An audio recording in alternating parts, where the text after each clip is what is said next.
Hey guys, I recently finished reading A Court of Thorns and Roses and it left me with a massive book hangover. But instead of sitting on the couch being bummed, I scoured the internet for another amazing series similar to A Court of Thorns and Roses. Stick around to see what I picked to cure my book hangover.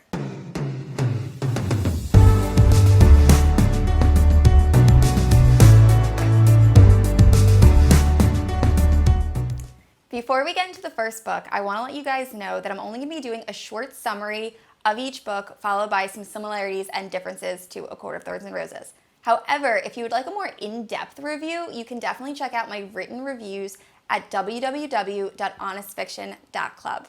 All right, let's get into the list. Crescent City tells the story of Bryce Quinlan, who is a half-fae, half-human girl living in Crescent City in the world of Lunathian. So when the book starts, Bryce Quinlan is a bit of a partier, and one night after excessive drinking, she comes home and her world is turned completely upside down. She discovers that someone very close to her has been murdered. So 2 years go by and she's still dealing with this trauma of losing someone so close to her when suddenly she finds out that another murder has taken place. So Bryce teams up with Hunt Athalar, who is a fallen angel, and together both of them try to discover who has been committing these murders in Crescent City. I really enjoyed Crescent City, and it reminded me a lot of A Court of Thorns and Roses, probably because it was written by the same author, Sarah J. Maas. So if you're a fan of Sarah J. Maas, you probably know that she has a very unique writing style that can be completely addictive, and I think most of the reason is because of her character development. I just love her characters.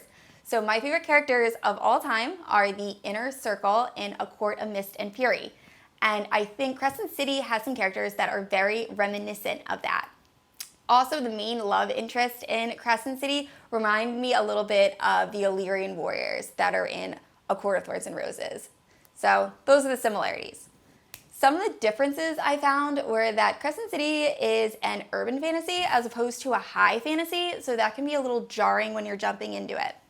Also, this is Sarah J. Maas's first adult novel, so there is a lot more cursing, there's some darker themes. Like I said earlier, the main character is tackling alcohol addiction, drug addiction, and just trauma overall. So it might be intended for people over the age of 18.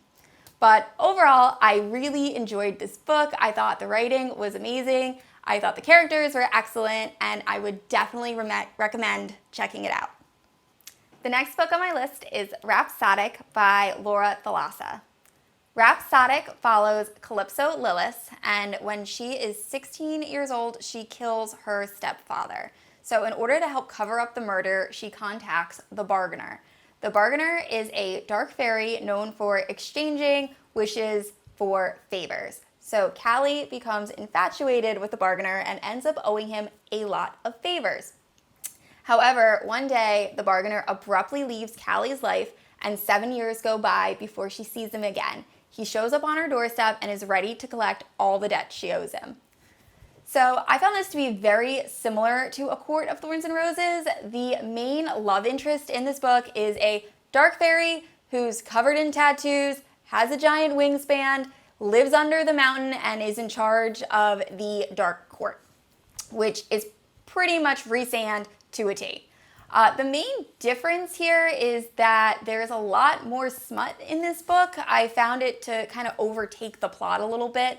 I enjoyed the book, but I really didn't get into it until like the last few chapters. I'm hoping the next book is a little bit more engaging, maybe a little less smut. However, if that's your thing, I would definitely check this book out. Once again, it has so many similarities to A Court of Thorns and Roses, and definitely worth a read. The next book on this list is Fortuna Sworn by K.J. Sutton. So Fortuna Sworn follows Fortuna, who is a nightmare desperately searching to find her brother who's been missing for the last 2 years. One day, a mysterious fairy shows up on her doorstep and says that he knows where her brother is and he will help find him if she agrees to marry him.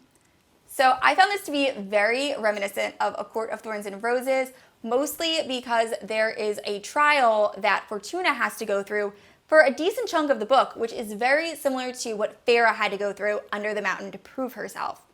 Also, the main love interest kind of gave me Rhysand vibes. So unlike A Court of Thorns and Roses, where Rhysand risks Feyre away and goes to the Night Court, Fortuna Sworn is whisked to the Unseelie Court.